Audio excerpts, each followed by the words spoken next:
Last year's fourth-placed finish in the Formula One Constructors' Championship saw McLaren end one of the most turbulent decades in the team's history on a high.While it was a huge step forward, climbing from 9th and 6th in the previous two seasons. Maintaining that trajectory this year looks all but inconceivable.Mercedes, Red Bull and Ferrari are expected to continue their domination and, as a result, the Woking-based outfit already have one eye on 2021 when the sport's new regulations are set to take effect. According to Chief Executive Zak Brown.Read, Lando Norris reveals the anxiety of his debut F1 season and what he is targeting in 2020. "I am very happy with last season. I think fourth was all we could have hoped for. Now we need to do it again," Brown tells City A.M. Closing the gap to the top three is going to be difficult. "We aren't going to take the same step forward again. We are balancing trying to do the best we can in 2020 while trying to be very prepared for 2021.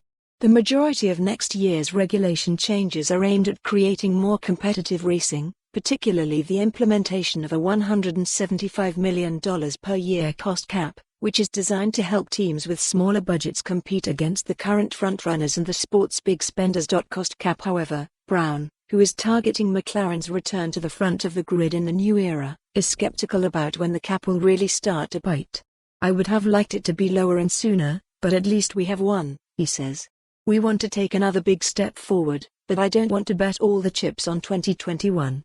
The cost cap, which I think will really start to level the playing field, won't start having an impact until 2022-23, because people are spending now for 2021.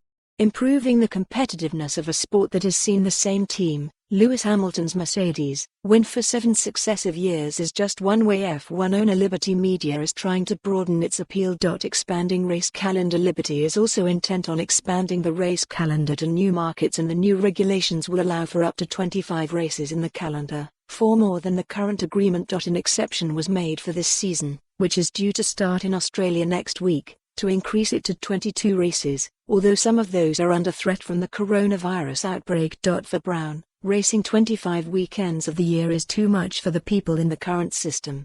"I personally would be a fan of alternating races.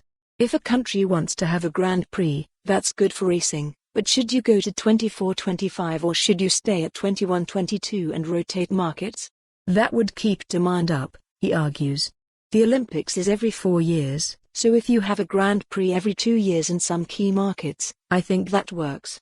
It gives us calendar expansion without breaking the work demands that go into 24-25 races." But ultimate. For more on this story, visit the news article link.